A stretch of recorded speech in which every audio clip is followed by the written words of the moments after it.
Hola, ¿qué tal? Bienvenidos al episodio 39 de Que esto que el otro, salud. Hoy nos acompaña de nuevo, después de muchos episodios, el doctor David Faz, reumatólogo, miembro del cuerpo médico del Centro Médico ABC. Sus credenciales de manera muy sencilla, porque los que ya escucharon el episodio 6 ya lo conocen, él nos habló de reumatología en general. Sus credenciales, él hizo misión interna por el TEC de Monterrey y reumatología en el Instituto Nacional de Ciencias Médicas y Nutrición Salvador Subirán en la Ciudad de México. Doc, bienvenido de nuevo, mucho gusto. Gracias, Eduardo. Igualmente, gracias por invitarme otra vez. Es un gusto, de verdad, porque además justo tuvo muy buenos comentarios tu episodio y bueno, no habíamos ahondado. Hoy vamos a hablar de lupus eritematoso sistémico, que es, quizás si lo platicábamos en el episodio anterior del doctor David, em, una de las enfermedades más comunes, si no es que la más común, bueno, no la más común, pero es una de las más comunes en reumatología, doc. Sí, sí. ¿Qué es el lupus? Pues sí, en realidad ahí ya el lupus quizá es por el que más nos conocen a los reumas, pues por toda esta como hominidad que da el diagnóstico, ¿no? El lupus es una enfermedad autoinmune, como prácticamente todas las enfermedades que vemos los reumatólogos. Esta tiene particularidad que, pues prácticamente puede inflamar, atacar cualquier órgano en el cuerpo en realidad. Entonces, si es una gran cantidad de manifestaciones, uno tiene que estar a veces cazando el diagnóstico varias veces y pues yo creo que tú compartirás esa idea conmigo cuando escuchamos en la escuela de medicina que la gran imitadora, ¿no? Pues muchas enfermedades imitan a otras, pero el lupus sí es una de aquellas que pues sí imitan infecciones, imitan otras enfermedades autoinmunes, entonces tenemos que estar cazándolo un poquito más que el resto. Totalmente. Oye, cuando hablas de enfermedad autoinmune en el lupus, ¿qué estructuras ataca el lupus? Justo, la verdad es que incluso desde el nombre del anticuerpo que define el lupus, más o menos podrían darse una idea, incluso la gente que no es médico, el anticuerpo que lo define son aquellos que se llaman antinucleares. Entonces, ¿a qué núcleo se refiere? Pues al núcleo celular, literalmente. ¿Qué célula no tiene núcleo en el cuerpo, no? Entonces, en realidad, esta parte, pues sí te habla de, Te iba a decir, los glóbulos rojos. bueno, sí, pero tú eres médico, tú sí sabes que Sí, sí, ese no sí. tiene núcleo, ¿no? Pero en realidad esto, pues nos deja ver si es un anticuerpo contra el DNA del cuerpo, pues híjole, ¿no? Es una enfermedad que puede atacar cualquier estructura en realidad. Sí, es muy complejo. Para que se den una idea, el anticuerpo, bueno, mejor recapitula, ¿qué es un Ajá. anticuerpo? Ah, los anticuerpos son estas proteínas que sintetiza el cuerpo en el que cuando nosotros tenemos una exposición contra un virus, una bacteria, les voy a dar un ejemplo así súper claro, nos ponen la vacuna del COVID, nosotros nos están exponiendo a una parte del COVID. Entonces el cuerpo lo que hace es hacer un anticuerpo que reconoce específicamente eso, tiene una afinidad muy específica, o sea, ese anticuerpo no va a atacar otra cosa y pues eso ya desencadena en una defensa, ¿no? Contra el COVID en este caso. El problema de que hagamos eso en una enfermedad autoinmune es que justamente esa afinidad y esa reacción que provoca ese anticuerpo va a hacerse contra los núcleos celulares, contra DNA del propio cuerpo. Entonces, pues es un autoataque. Pero contra, no quiero decir que la parte más importante de la célula, bueno, del cuerpo, pero es una parte que todas las células tienen, por lo Exacto. tanto, es, es un, es un problema, ¿no? Ujú, ¿Cómo sospechas típicamente, porque ya lo decías, ¿no? Es muy ujú. variado el síntoma. ¿Cómo sospechas que un paciente tiene lupus? ¿Qué debería un paciente, una persona, qué debería pensar o decir, esto podría ser lupus? Debo ir con el doctor David Faz. Claro. Justo como platicábamos en el episodio pasado, em, obviamente aquí estamos hablando de que el lupus, al tener este anticuerpo, pues ataca cualquier parte del cuerpo, pero sí hay obviamente presentaciones más típicas o presentaciones más comunes dentro de este diagnóstico tan amplio. Entonces, por mucho, la manifestación más común pues sería la parte cutánea o la parte articular, son las lesiones como más conocidas, pues obviamente son las que podemos ver.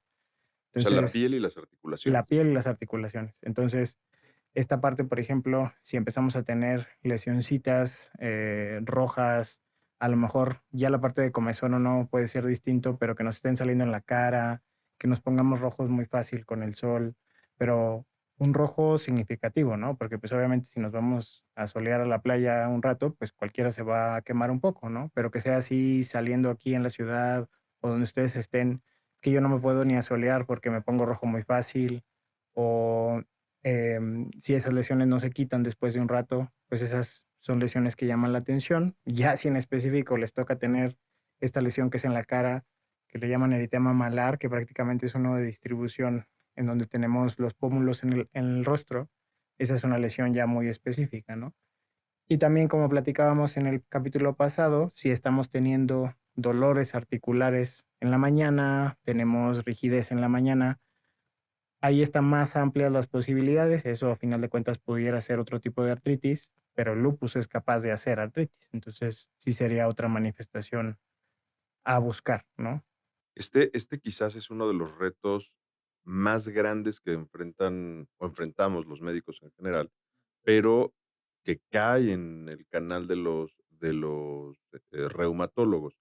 Porque si bien las 2 enfermedades son de reumatología, y voy a hablar del lupus eritematoso, que es de lo que va el capítulo, artritis reumatoide también, y Sí, los síntomas se parecen. sí, sí, comparten manifestaciones, Sin que exacto. nos des la receta secreta, ¿cuáles son las claves para diagnosticar o para hacer el diagnóstico diferenciar entre las 2 Entre enfermedades? las dos. Híjole, esa sí es una residencia de 2 años, que justo es lo que dura reuma. La verdad es que cuando un paciente llega a nuestro consultorio, o incluso si no es a alguien reumatólogo, el hecho de encontrar un paciente con dolor inflamatorio articular, justo las características que les doy, que despierte con el dolor, que mejore con el movimiento, que aumenten de temperatura, volumen las articulaciones, puede ser cualquiera. Eso pues es un paciente con artritis, sin ponerle ningún apellido, ¿no? O sea, no, todavía no sé si es lupus, todavía no sé si es artritis reumatoide, pero es un paciente que ya me llama la atención para estudiarlo, ¿no? La verdad, ya al final, entre que sea lupus articular o artritis reumatoide, nuestras dos estrellas en reuma, la diferencia nos lo van a hacer los estudios que pedimos. Cuando vemos un paciente nuevo con una nueva artritis, sí tenemos que ser muy amplios con la búsqueda de diagnóstico. Y de verdad creo que es algo que habitualmente tiene que diagnosticar un por lo menos un especialista, Sí, pero idealmente un subespecialista en reumatología, porque como lo escuchan, prácticamente son iguales en síntomas. Y claramente los estudios que se van a pedir son los que se diferencian, pero a veces los estudios, quizás para artritis reumatoide, son mucho más francos, pero en el caso del lupus puede haber una ensalada de resultados ahí, ¿no? eso. Sí, tenemos que estar pidiendo más de una cosa. Si la sospecha es fuerte, como para que no sea artritis reumatoide, ahí tal vez nos vamos a ampliar un poquito en qué estudios les vamos a pedir. Tal vez si de las personas que nos escuchan ya han ido con un reumatólogo, pues saben que nuestra lista de la primera vez suele ser un poquito larga de estudios que solicitamos. Y es justamente por esto que explicas. Si no tengo un elemento de lupus, pues yo de una vez pido algunos más extras, por decirlo así, que me van a ayudar, ¿no? Si este no está, tal vez está este otro anticuerpo, tal vez la combinación de estos otros dos termina siendo ahí un juego de detective medio complejo, quizá como un rompecabezas, por decirlo de una manera. Es que, perdón, me sonrío porque cuando te gusta arreglar estos rompecabezas clínicos y estos puntos estratégicos, esto se vuelve disfrutas hacerlo, o sea, terminas, Sí, claro, tienes no sé si decirlo así, un reloj en contra, que es que el paciente está sufriendo, y por claro, supuesto quiero tienes que una solución. atenderlo, pero el solucionar este tipo de casos se vuelve bonito, ¿no? Sí, sí, Oye, doc, y a ver, vamos a suponer que ya lograste determinar que alguien tiene lupus, que bueno, para ti eso es, no quiero decir pan comido, pero sí tienes una muy buena metodología y un muy buen nivel de resultados. Ya diagnosticaste que alguien tiene lupus. ¿Qué sigue? Porque, okey, hay gente que dentro de nuestra audiencia habrá gente que diga: "Ah, yo conozco a alguien que tiene lupus y hace N 1000 años tiene lupus. Incluso me ha tocado escuchar casos de gente que me dice: "Yo tuve lupus", ¿no? Oh, Que sí, ahorita vamos un poco a mi teoría, porque al final también es complicado, ¿no? Pero hay gente que me ha tocado conocer que me dijeron: "Oye, es que me diagnosticaron lupus", y que a lo mejor no duraron ni año y medio de vida, ¿no? Em, También debo decirlo que hace mucho tiempo, antes de los biológicos, o sea, también tiene matices, ¿no? Yo no creo que ni hayas estado estudiando medicina en ese entonces, doc, no, pero sí existen esos 3 escenarios, ¿de qué depende? sí. Pues la verdad, cuando uno diagnostica a un nuevo paciente con lupus, este escenario que les pusimos en el que vemos a un paciente con artritis, pues sí, sí es uno muy específico. Em, los pacientes pueden tener más de una manifestación al mismo tiempo, ¿no? Si tienen la parte cutánea, si tienen a lo mejor úlceras en la boca, si tienen a lo mejor caída de cabello. O sea, todas estas son manifestaciones que nosotros clasificamos entre leve y moderado, ¿sí? Entonces, ese tipo de lupus, si vamos a llamarlo así, o esas manifestaciones de lupus ya para la comunidad médica, van a tener un tratamiento, pues a lo mejor no tan intensivo, a lo mejor no tan agresivo, también si podemos llamarlo así. Nosotros cuando diagnosticamos un nuevo paciente con lupus, para poder decirle hacia dónde va su pronóstico, tenemos que encontrar si no hay manifestación de lupus en otro nivel, porque es bien distinto lo que estamos platicando, piel, articulaciones, mucosas de la boca, cabello, a tener inflamación en riñón, tener inflamación pulmonar, tener afección de sangre, que también se puede con el lupus. Eso ya son manifestaciones ya de moderado a grave. Entonces, de este panorama tan distinto de lo que tú platicas y seguro también la audiencia ha escuchado de gente pues, que le va bien, que le va mal, es justamente por qué manifestaciones están presentes en ese paciente. Y de hecho es obligación de un médico cuando recién conoce un paciente con lupus de investigarlas. O sea, si no se vale tener un paciente nuevo con lupus que parece que es solo articular y pues no buscar que no tenga afección en el riñón, por ejemplo, que es una de las que más nos preocupa. O sea, yo tengo que buscarla, pedirle examen de orina, pedirle proteínas en la orina para ver si no tiene esa afección y si no la tiene, pues qué bueno para él. Esto va a ser buen pronóstico, ¿no? Si la tiene, entre más rápido la detectemos, pues también mejor pronóstico, ¿no? Aunque sea una manifestación grave. Y voy a tocar un poquito, creo que la respuesta es muy clara. Es más, antes de saltarme aquí, ¿cuál es la más grave de todas las afecciones lúpicas? Ok.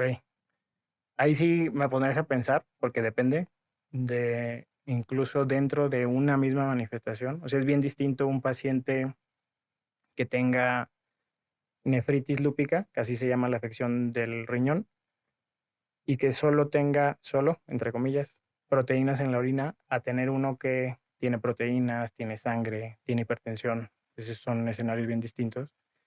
Pero si me preguntaras a cuál me preocupa más a mí, o sea, que si a mí me hablan y este paciente con lupus está haciendo esto, es cuando hay afección pulmonar. Porque la afección pulmonar es una que se llama hemorragia alveolar difusa. Esa sí es la que, híjole, nos hace correr al hospital. O sea, a ese paciente hay que atenderlo, pero rápido, ¿no? Porque, pues sí, esta es una afección en la que la inflamación es más bien en la vasculatura pulmonar.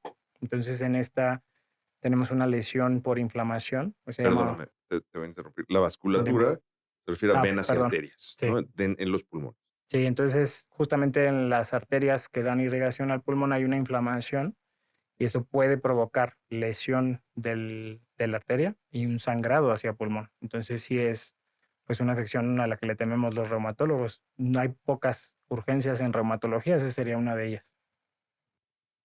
Es que, o sea, le temen los reumatólogos y los que no sean reumatólogos porque no la conocen, pero Cualquiera. sí es Sí, temible sí. por donde la veas y es Sí, yo pensaría que esa es la más grave. Tal vez alguien que nos esté escuchando que también sea reumatólogo o sepa reumatología tenga otra idea, pero esa es la que siempre nos hace correr.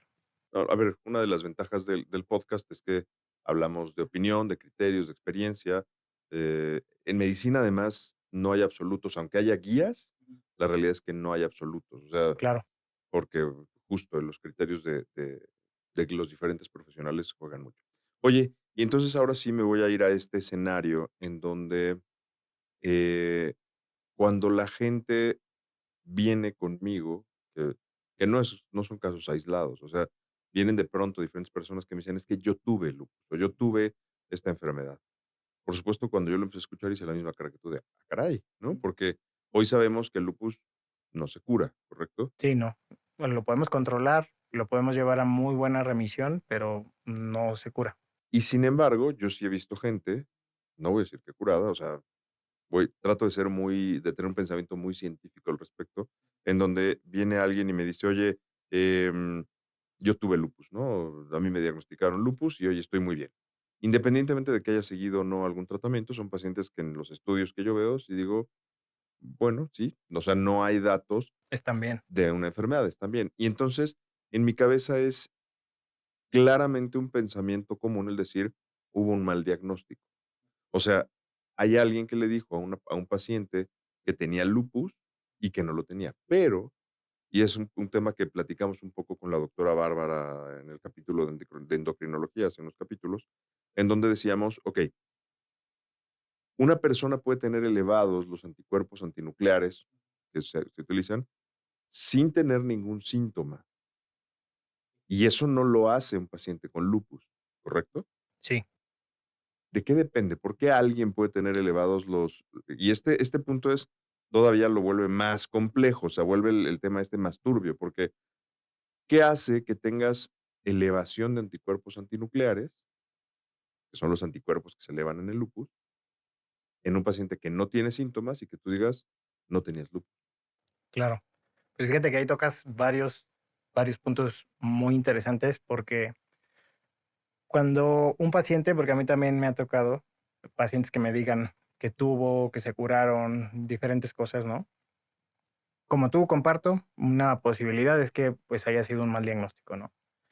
Que ocurrió algo, ¿no? Alguna sintomatología que tuvo el paciente, le dijeron que era lupus, le dieron algún tratamiento para el síntoma y se quitó, ¿no? Pues eso obviamente no fue lupus. Difícilmente, y yo siempre trato de verlo así, difícilmente yo voy a saber hacia atrás, pues qué fue, ¿no? Entonces, una manera en la que yo me oriento para ver si había algún dato más posible para lupus es preguntarles cómo los diagnosticaron, ¿no? Oye, ¿a usted qué le pasó? ¿Por qué le dijeron que tenía lupus, no? Independientemente del diagnóstico, que a veces, pues, no pueden más bien echarnos ruido los diagnósticos de otras personas, pero es el paciente que sintió, ¿no? Ah, pues me describe dolor articular, me describe unas lesiones, ¿no? Le doy el beneficio de la duda de que sí sea.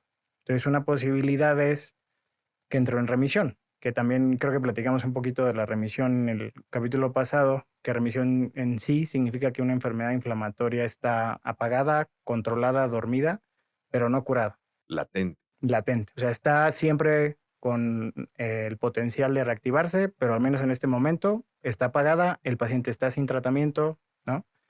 Está bien. Esa es una posibilidad, pero pues bueno, termina siendo una conjetura mía, ¿no? Porque tuve que investigarle un poquito de pues qué síntoma tuvo el paciente. La otra que tenga mal el diagnóstico y dentro de eso está este segundo punto que mencionas de los antinucleares. Reumatología sí es una de estas eh, ciencias en las que tenemos que estar siempre integrando más de una cosa. El cuadro clínico del paciente tiene que ser compatible con el resultado que tenemos en el laboratorio. A veces yo incluso le digo esto a mis pacientes, si la reuma fuera tan sencillo como te pido un estudio y ya me dice que tienes, pues a lo mejor seríamos muchos más reumatólogos de los que somos, pero no es así, ¿no? La verdad es que sí tenemos que ahondar muy bien en la historia del paciente, su sintomatología. Si su sintomatología me parece que es lupus, yo más bien voy a confirmarlo con el estudio de sangre. No voy a esperar que el estudio de sangre me diga si es o no. Y esto sí lo explico así a detalle porque mucha población, y ahí sí yo no diría pacientes, población tiene anticuerpos antinucleares positivos. ¿Por qué los tiene? No sabemos. ¿Es malo que los tenga? Tampoco sabemos, ¿no? Tal vez no, tal vez sí. Entonces, si tú eres una persona, sigo insistiendo en que no es un paciente sin síntomas, te encontraron unos antinucleares positivos, si quieres estar tranquilo, acércate a un reumatólogo, es el mejor consejo que les puedo dar, pero muy probablemente no se trate de una enfermedad. Muy probablemente tu cuerpo hace ese autoanticuerpo, no es normal que lo haga, pero tampoco tenemos la evidencia como para decir Te está te afectando. va a dar lupus, ¿no? No. O sea, lo haces y ahí se acabó, literalmente. Es un poco lo que platicábamos también en el caso de tiroiditis con la doctora Bárbara, em, porque justo es muy complicado y a veces, por supuesto, la medicina ha avanzado a pasos agigantados todo el tiempo, pero cuando de pronto viene alguien y te hace algunas preguntas, bueno, entonces, ¿por qué? Hay cosas todavía en donde hoy no sabemos. O sea, la realidad es que por mucho, bueno, ha avanzado tanto que hoy sabemos que hay gente que tiene anticuerpos antinucleares elevados y que no tiene síntomas. Pero es cierto que hoy todavía no sabemos por qué de muchas cosas, ¿no? Y entonces hacia allá iba, como no hacia allá, pero en ese mismo sentido va mi siguiente pregunta, Doc. Porque, ¿qué pasa con estos casos latentes? ¿Hay identificado algún activador del lupus y algunas causas que a lo mejor tengas que quitar del entorno para que remita el lupus? Pues en realidad, detonantes sí hay muchos. Causa como tal, sigue siendo pregunta del millón. Cuando la sepamos, vamos a curar el lupus ¿Vamos a ganar un quizá. premio Nobel? A nosotros no nos va a tocar seguramente, Sí, no. pero causa no tenemos. Detonantes sí hay muchos, porque muchos pacientes sí se dan cuenta, ¿no? Oiga, doctor, cuando, no sé, me suben la carga de trabajo, me estreso, o que justo pasó algo en la familia y algo fuerte, ¿no? Y que coincide con que se prende su enfermedad, y con eso me refiero a pues que tengan dolor, que tengan lesiones en la piel, la caída de cabello. Eso es una relación conocida. O sea, el estrés en sí es un detonante o un exacerbante de los síntomas. No es causa, insisto ahí, pero sí afecta a aumentar la sintomatología. Otros a lo mejor también así de azar, pues tener una infección. Por ejemplo, en el COVID sí tuvimos muchos pacientes que se nos activaron mucho de lupus cuando estaban con la inflamación activa. Y esto no solo esa infección, cualquiera, ¿no? Así sea una neumonía sencilla, así sea una infección de orina, una diarrea incluso, pues los puede activar. Esa parte también es un estresor o un exacerbante conocido. Y ya de ahí, de factores de riesgo, a lo mejor uno que siempre insistimos nosotros en quitar, pues el cigarro. Exposición a humo, ya sea por negocio, por ejemplo, ese tal vez va a estar más difícil, pero exposición a humo de leña, fumar, son factores de riesgo conocidos para cualquier enfermedad autoinmune. Entonces, entre menos, mejor. Si se puede quitar, pues mucho mejor, ¿no? El quizás el factor común, y ya me voy, fíjate, de la sí, de la primera vez que viniste ahora, ya me voy remitiendo a varios episodios. De hecho, también te he citado en algún otro episodio. Pero algo que platicábamos y que hemos platicado en diferentes episodios, que en el episodio de Oncoderma con la doctora Caro, hablábamos como el inflamosoma, que es cualquier factor en el entorno que pueda inducir inflamación, ¿no? Y el estrés es uno de ellos. Y es todo un tema, porque cuando nos remitimos a alimentos, ¿el ejercicio puede ser un activador o un estresor? Normalmente es más bien un atenuador, en reuma al menos. No sé, En tal la vez en mayoría de las otras enfermedades cosas hay también, otro, pero pero nosotros siempre le recomendamos al paciente, obviamente si está con la artritis activa, pues no lo voy a mandar a correr, pero una vez que baja, ya agregarlo, la verdad es que sí ayuda mucho. Es bien diferente un paciente cuando tenemos pacientes que hacen mucho ejercicio, los ayudamos a pagarlos, regresan al ejercicio porque les surge. Normalmente esos pacientes responden muy, muy bien. correcto, correcto. Ok. Oye, Doc, ¿por qué se llama lupus? Pues la verdad ya de ahí es difícil de estas manifestaciones que les platico, o sea, a las que le tememos son las manifestaciones internas, entonces, pues es difícil pensar que alguien le iba a poner algo de nombre a lupus o siquiera que lo hubiera identificado antes de todas nuestras herramientas actuales, a la afección pulmonar, la afección de riñón. Entonces, la más notoria, visible e identificable dentro de las manifestaciones de lupus es justamente el eritema malar. Pues imagínate tener una lesión en todo tu rostro, roja, que se nota, pues obviamente la gente, pues eso les llama mucho la atención, ¿no? Y esta sí es una manifestación que no todos los lupus comparten, pero sí es muy característica de los pacientes con lupus.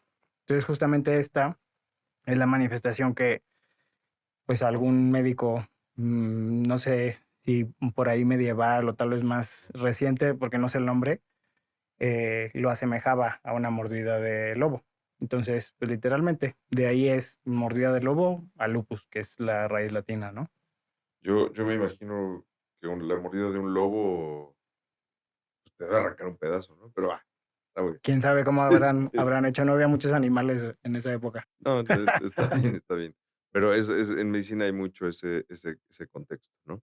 Vamos al tratamiento, doc. ¿Cómo se Claro. tampoco yo sé que no es una receta de cocina, pero ¿en qué consiste el tratamiento de lupus? Como en también el resto de enfermedades autoinmunes, si es un problema de sobreactivación, que es una forma de simplificarlo mucho, pero es una sobreactivación de tu sistema de defensa en el que te está atacando a ti, pues tiene sentido que los tratamientos conlleven tal vez apagar un poquito ese sistema inmune para que no esté haciendo la inflamación. La verdad ahí ah, tenemos ya más tratamientos eficaces y a lo mejor un poquito más precisos que lo que teníamos antes, porque obviamente si yo voy a apagar un poco el sistema inmune, intentamos que sea suficiente para que estés mejor, pero no tanto como para aumentarte mucho tu riesgo de infecciones, pero obviamente ese equilibrio pues a veces termina siendo medio arte, ¿no? Entonces, si yo voy a controlar el sistema inmune, tengo que tener diferentes herramientas dependiendo de la actividad que tenga el paciente. Por ejemplo, un paciente con artritis, un paciente con lesiones en la piel, pues no le voy a dar el mismo nivel de inmunosupresión, que esto es apagar sistema inmune, que a una hemorragia alveolar, que es el escenario este catastrófico que platicaba. Entonces, todos, independientemente de qué actividad hagan mis pacientes, se trata tratamiento con medicamentos inmunosupresores. Y ya de ahí la verdad es que ya hoy día sí tenemos muchas más herramientas.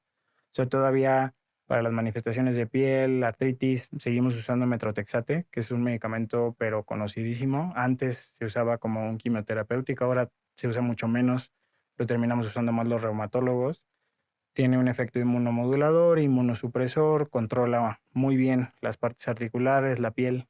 Ya si estamos hablando de riñón, por ejemplo, ahí sí ya usamos medicamentos hasta de los que usan los médicos de trasplantes, de los que usan para que no rechaces justamente trasplante de riñón, uno que se llama mofetil, lo usamos mucho para nefritis.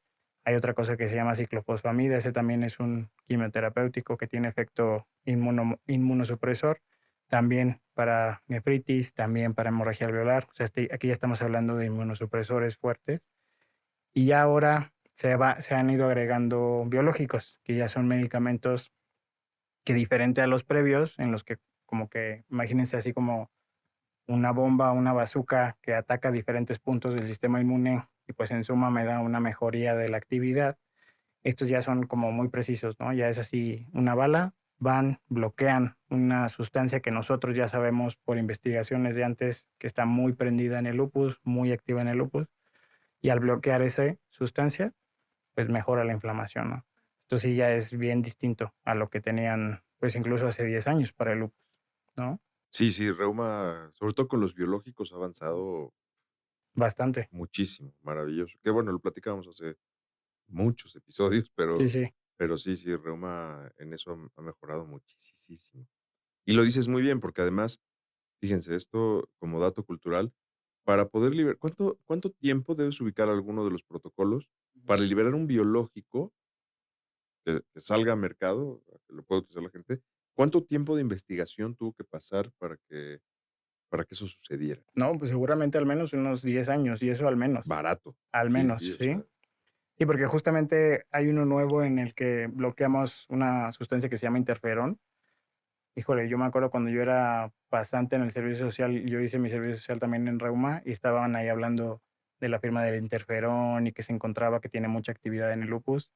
De esa evidencia, pues así básica en células, ¿hace ¿no? cuántos Con años es? ratones, pues eso ya, Así de porque te pues ves ya chavo, 12 pero años, ya 12 años exacto. eso, sí. O sea, de estar hablando de esa, incluso era evidencia teórica, porque es evidencia sí en laboratorio, sí, con ratas y todo. Ahora que ya estoy haciendo práctica de reuma, ahora ya hay un medicamento que bloquea el interferón. O sea, al menos esos 12 años, si no es que más, porque pues ahí es cuando yo empecé a empaparme de la reumatología. No sé desde cuándo era ya esta idea, ¿no?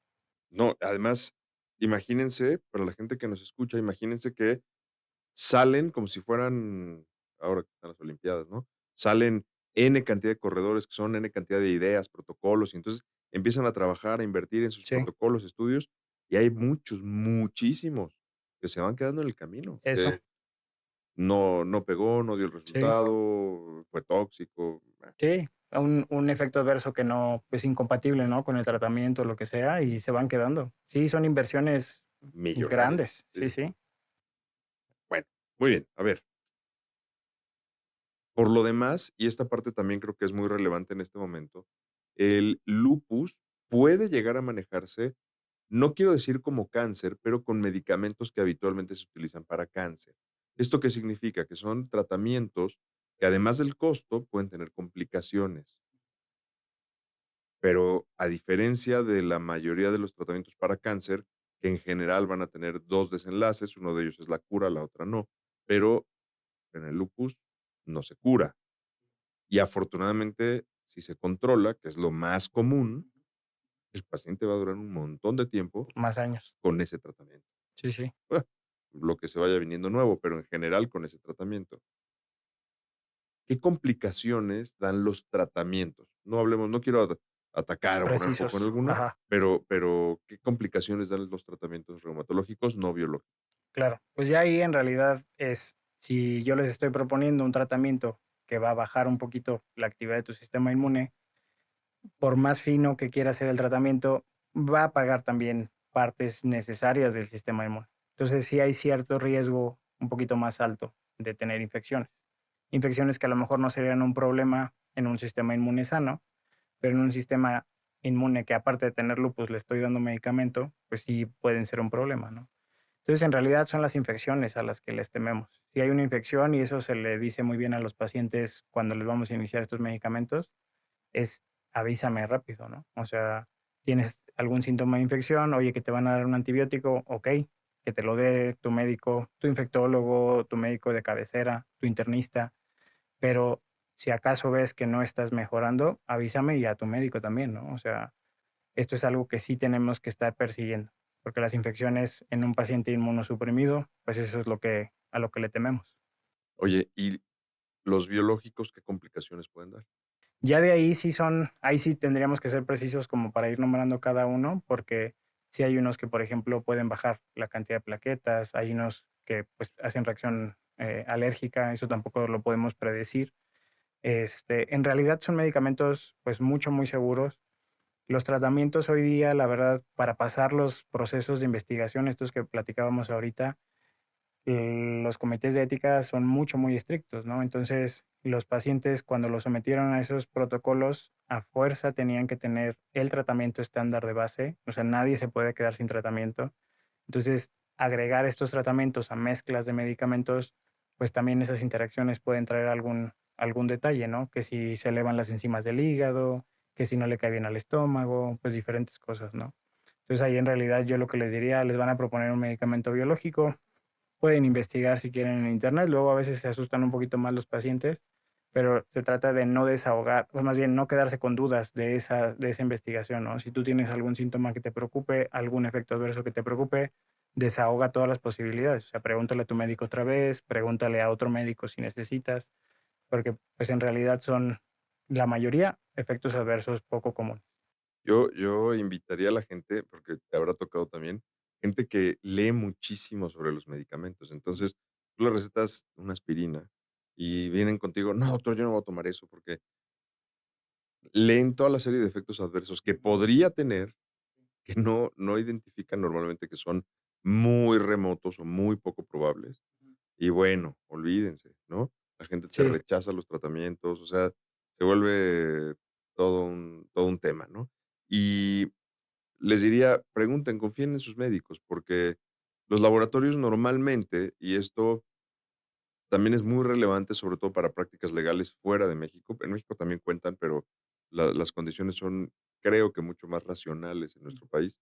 Pero en otros países, a veces si no dijiste que podía salir un granito en el cachete izquierdo, uf, es motivo de es demanda, motivo ¿no? de Entonces demanda. los laboratorios hacen una lista interminable de complicaciones, cosas que podrían suceder que que es rarísimo que pasen. O sea, Exacto, hay algunas que son más frecuentes, donde generalmente somos más puntuales los médicos en alertar qué puede ser o qué no puede ser, pero en general, toda esa lista de horrores que pueden suceder con los medicamentos prácticamente no sucede, ¿no? exacto. Pueden pasar, por eso los laboratorios hacen su disclaimer, pero oye, doc, y a ver, lupus, ¿cómo lo previenes? Híjole, Ya sé, ya sé. no, sí, Ya sabes que me gusta hacer preguntas así, pero ¿cómo lo previenes? está bien, porque esas son las preguntas que hacen los pacientes, porque obviamente hay una parte dentro de un nuevo diagnóstico y más un diagnóstico como el lupus, en el que puede quedar duda de, oye, pues, ¿qué hice yo para tener lupus, no? O sea, Dios, ¿qué hice para merecer esto? me porté mal, oye, pues, porque muchos son así, yo hago ejercicio, como bien, ¿no? Trabajo, descanso, duermo bien. La verdad es que de lupus no hay factores modificables y con eso me refiero a condiciones que el paciente provoque o se ponga en riesgo a sí mismo para desarrollar lupus. Entonces termina siendo, nosotros le llamamos, y ese es un cajón muy grande en medicina, de las enfermedades multifactoriales, porque pues ahí sumamos que puede haber factor genético, o sea, si tienes familiar con enfermedad autoinmune, pues sí tienes un poquito más de riesgo de tener un diagnóstico autoinmune. No es como tal una enfermedad genética, más bien es una predisposición la que tienes. Y luego ahí le sumas que si expuesto a contaminantes, expuesto a esto, expuesto a aquello, ya son exposiciones muy como al azar, por decirlo, que se tiene que juntar una tormenta así de factores para que en un paciente despierte lupus. Entonces, pues, ¿qué lo causó? La verdad es que no lo vamos a saber. Lo provocó el paciente, eso sí lo sabemos, no lo provocó. Entonces, más bien es pensar, entre más rápido ataquemos, entre más rápido iniciemos tratamiento, pues más probable el paciente llegue a remisión, menos probable estos escenarios catastróficos que platicábamos, ¿no? Ahora te lo voy a preguntar un poquito distinto, porque efectivamente, la realidad es que yo lo sé, ¿no? Si hoy alguien te dice: "Oye, ¿y se puede prevenir?". No, no es por eso no te pregunté, ¿puede prevenir? Porque me vas a decir: "No". No, ¿cómo? Y entonces ya entras en el conflicto, ¿no? Pero mira, si hablamos de probabilidad, es más probable, en tu experiencia, esto no te lo voy a pedir a literatura, tu Ok. experiencia, con base en los pacientes que tú ves, ¿qué perfil o actividades de pacientes tienen mayor frecuencia o mayor probabilidad de presentarse con lupus que los que no? Ejemplo, ¿eh? No, hombre, jamás, voy a poner un escenario al azar, ¿no? Jamás en la vida he visto un surfista con lupus. O sea, alguien que ya Ya, surfeara y que, ¿por qué no? Porque no voy a poner muchos adjetivos, pero se la pasa descansando en la playa después de nadar Ricky Ran en el mar y surfear y todo, ¿no? Nunca he visto un surfista. Bueno, seguro no. Bueno, no sé, pero no sé dónde has hecho servicios sociales y tal, pero claro, porque aquí no vemos surfistas. O claro. sea, ¿no? Sí, sí. Entonces, por eso pongo el surfista. Termina Pero, siendo un sesgo. Ajá. exacto. Pero, pero ¿cuál sería el perfil que tú ves, sobre todo en hábitos, que digas, típicamente los pacientes que yo veo con pueden presentar lupus? Es que en verdad en hábitos no hay una tendencia, ¿eh? Sí, sería más tal vez en pacientes en ascendencia. Eso sí sería por mucho más común, por ejemplo, en pacientes caucásicos, o sea, de piel blanca que viven en lugares con mucho sol, como nuestro país. Ahí aumenta un poquito la probabilidad.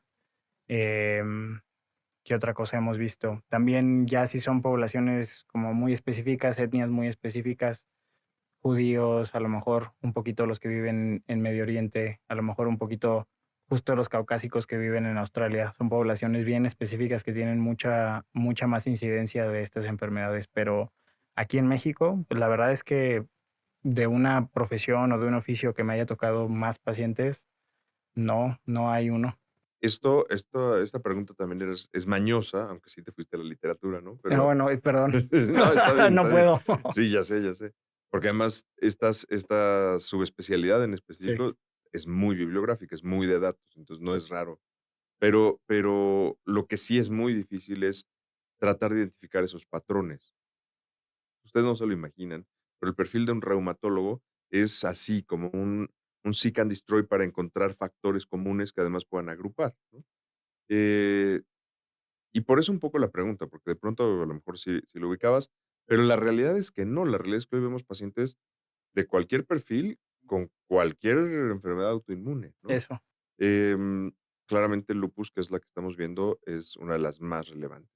Oye, y cuéntanos un poco, ya tocamos quizás los puntos más importantes, el grave, que es el pulmonar, otro grave no urgente, que serían los riñones, típicos, que son las articulaciones, y cuéntanos un poco de la piel, porque quizás todo lo demás no es que no genere preocupación o atención de los pacientes, pero ya suele ser un poquito más disperso. Pero la piel es quizás el límite entre lo urgente peligroso y lo no urgente peligroso. Ujú. Pues en realidad sí, de lupus hay manifestaciones en la piel que uno las ve y dice, ah, pues esto seguro es lupus, ¿no? Como quiera, pedimos los estudios, claro, ya no hacemos diagnósticos clínicos, pero la parte de la piel en realidad, pues yo les diría, si tienen una mancha que les llama la atención, o sea, que no tenía ni apareció, pues que el paciente busque atención, ¿no? Ya sea con derma primero y luego alguien más, si algo les llama la atención. Sí, porque no, Pero perdóname, no es normal que digas, ay, me salió una mancha, voy al reumatólogo. no, pues no, no, como Sí, que nadie piensa en nosotros hasta que ya estuvo difícil la búsqueda, ¿no? correcto. Ni los Entonces, médicos a veces, ¿verdad? entonces, ya de ahí, o sea, manchas en nudillos, manchas en el dorso de la mano, en las palmas, que no tenían ustedes y aparecieron, o sea, no. La verdad es que yo les diría, si les empiezo a describir las lesiones posibles, hay diferentes tipos de lupus cutáneo, diferentes grados, agudo, subagudo. Entonces, ahí sí, yo les diría lesiones en regiones fotoexpuestas, con eso me refiero a donde da el sol, manos, ve del escote, acá atrás del cuello, la piel cabelluda, no se diga. Esos son sitios de lupus, ¿no? Sobre todo una mancha nueva, más vale ir al derma. La probabilidad por mucho es que no sea lupus, pero pues que el derma nos diga, ¿no? Muy bien. Tratamiento para lupus, lupus en piel. Pues ahí va a ser cosas sencillitas. Hay uno que nos gusta mucho los remos que se llama plaquenil. Normalmente es suficiente, dependiendo obviamente de extensión, ya hay varios detallitos. Y súper importante, bloqueador. O sea, yo creo que ahí sí ya has invitado, dijiste que sí invitaste a dermas. El bloqueador en la parte con lupus a nosotros es, pero como los dermas, ¿eh? Cada 2 horas, sombreros, si vas a la playa, vas al sol y te regresas. O sea, no vamos a estar como lagartijas en el sol si tienes lupus. Esa sí es la única limitación que les ponemos a nuestros pacientes. Está bien, porque me acuerdo perfecto que, fíjense, te voy a preguntar, ¿tú usas bloqueador solar? Sí, sí uso. ¿Cuántas veces al día? No, una vez. Ah, claro. O En la sea, mañana. justo le decía a la doctora Carlos, es que nada más un derma se pone se Sí, pone bloqueador nada cada más un 3 derma se horas. pone la alarma Sí, de, sí, ¿no? sí, todos los demás una vez al día y Al eso salir de casa, muchos, sí, ¿no? exacto, Y ya. exacto, exacto. Y además, como decías tú, donde da el sol, donde no, no es tan, pues, no es tan frecuente que tengas Sí, exposición al sí, derma, claro. ¿no? Muy bien, doc. Eh, Me gusta mucho cómo va el capítulo, me parece que vamos muy bien. ¿Algo importante que quieras agregar sobre el lupus eritematoso sistémico? ¿Por qué es? A ver, vamos a ver. Ya lo contestaste en realidad cuando sabes los términos médicos, pero cuéntale a la gente por qué es lupus, que ya dijimos, por la mordida del lobo, eritematoso y sistémico. ¿Qué quiere decir todo eso? Pues ya ahí lupus, el origen que le decíamos de la mordida, eritematoso es porque es rojo. Eso es lo que nosotros decimos en medicina. Como no nos gusta usar términos normales, para cualquier lesión roja decimos lesión eritematosa. Es Eso rojo. es. Y las lesiones de lupus usualmente son lesiones rojas. Y ya de ahí la parte sistémica, y si me escucha por ahí algún egresado de nutrición, en nutrición nosotros decimos generalizado. ¿Por qué? Por herencia de nuestros maestros fundadores del instituto. En realidad se refiere a que es una enfermedad que puede atacar cualquier parte del cuerpo, ¿no? Es una enfermedad sistémica. A eso se refiere. Dice el doctor Faz, si me escuchan los de nutrición, él me preguntó. Y sí, pues, pero es fuera del instituto, en el resto del país, En el resto del comúnmente, mundo. sí, exacto, se utiliza como sistémico. Que es muy importante porque el Instituto Nacional de Nutrición sí es un parteaguas de la medicina en México, ¿no? Sobre todo la medicina en las fronteras más complejas, ¿no? Muy bien, doc. Oye, doc, ¿algo más que quieras agregar? No, pues nada más. Gracias por invitarme, Eduardo. Bienvenido, muy buen capítulo. Creo que logramos simplificar bastante bien el lupus. Y, pues, doc, una vez más, antes de que te vayas, una película, un libro. otro, Ok, y una canción. ok. Nueva película, pues ¿cuál será? La de Dune 2 estuvo buena. No sé si la viste. ¿Cuál? La de Dune, Duna. No, no he visto ni la uno. Están muy buenas, ¿eh? Sí deberías Sí. verlas. Pero sí están largas. Es un rato. Sí, fíjate que el concepto de película larga, con mucha trama, Ujú. no quiero decir científica por la película, Muy sino ñoña que como requiere Reuma. muchos datos para que a mí, yo porque yo soy muy fan de Star Wars. Saludos a Basky, de una vez a Samantha Linares. Em, que, a ver, el hecho de que tenga tantos datos y que conectar tantas cosas a mí me encanta, pero por multifactorial, cuando llego a ver Dune, la uno pierdo la Ya no batalla con el aguantas. sueño y ya valió, pero sí las tengo ahí en el cajón. Dune 2, además Sí. dijiste. Y bueno, me gustó mucho, pero es ver todo, ¿eh? Sí, Porque sí sí, están muy sí. buenos. Es un mundo interesante. Además tiene buenos actores, ¿no? Sí, también muy buenos. Sí, quizás sí es un gusto, ¿no? De gente ñoña como Reuma.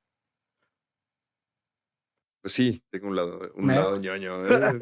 Para los que me conocen, digo, ya está, estoy aquí, ¿no? Ni modo que no, pero bueno, órale. ¿Y libro? Libro, híjole, no, ahorita no traigo uno nuevo. Van a ver que no estoy leyendo No, nada de pero cuéntame uno que te literatura. haya gustado. Pues, ¿qué será? Em, pues me gustaron mucho los de los Juegos del Hambre viendo ficción. Muy buena. De vez en cuando veo otra vez la película también. Bien, bien. Buenas. Y canción, pues, ¿cuál será? Tal vez ahí ya me voy a ver medio Gen Z en lugar de Millennial, pero me gusta mucho esta nueva canción de Billie Eilish que se llama Chihiro. Muy buena. Es un ritmo así como de trance. Deberías de escucharlo. Está como para el carro. Billie Ujú, Eilish, ujú. Chihiro. Chihiro. Pero tú no eres, tú dijiste Yo que soy eres millennial. Millennial. Sí, sí, pensé que ibas a decir que eres generación X. No, Dije, es lejísimos, no, o ya sea, estoy grande, ya estoy grande. pero ¿qué te pasa? Yo soy generación X, estoy más grande. No, pero Z. Sí, sí, sí, Z son los chiquitos. sí, Los que sí. sí deberían de escuchar Billie Eilish y yo no. Sí, no, yo no, pero lo escuchamos, o la Está escuchamos. No sé buena. ni qué género tiene. No, no importa ya. Bueno, aparte, pero es que te dije la o lo, no sé. Escuchamos la Le. canción. Le escuchamos. Y ahí sí aplica. Muy bien, Doc. Pues muchas gracias, Doc. Tus redes sociales. Me encuentran en Instagram como DR David Faz.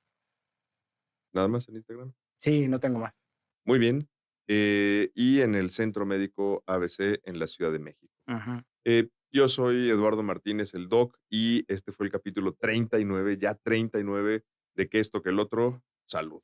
Doc, Salud. salud. Qué gusto. Igualmente, Eh, Eduardo. por favor, síganos en redes sociales, califiquen el episodio. Cualquier duda, coméntenla. Nos va a dar mucho gusto estar contestando. Una de las cosas que estamos haciendo. Saludos al equipo de producción de CS Talento, que es quien nos lleva a las redes. Y entonces hacen las publicaciones colaborativas y entonces cualquier comentario que nos hagan lo va a ver también directamente el doctor y así con cada uno de nuestros invitados.